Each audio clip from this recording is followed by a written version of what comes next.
पिछली एपिसोड में मैंने बात की थी प्रोफेशनल डेवलपमेंट के बारे से कि कौन कौन सी चीज़ों को अडॉप्ट करके आप अपनी पर्सनैलिटी को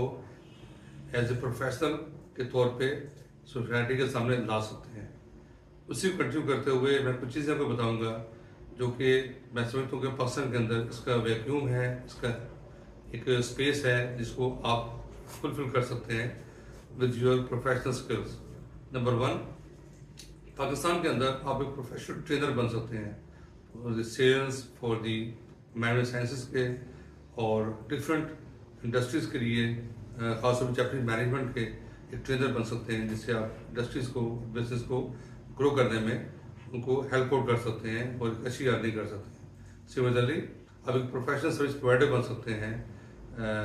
कंसल्टेंट बन सकते हैं, कंसल्टेंसी देके, और एक काउंसलर बन सकते हैं, एक प्रोफेशनल मैनेजर बन सकते हैं, इंटीग्रेटेड मैनेजर बन सकते हैं, इंटीग्रेटेड मैनेजमेंट प्रोफेशनल बन सकते हैं और प्रोफेशनल एंटरप्रेन्योर बन सकते हैं और अपने बिजनेस को लॉन्च कर सकते हैं, बिजनेस डेवलपमेंट के बारे से हेल्प आउट कर सकते हैं और अपने आप को किसी एक स्पेस, किसी एक अपॉर्चुनिटी में फुलफिल करके अपने आप को ग्रो कर सकते हैं और अच्छी अर्निंग कर सकते हैं।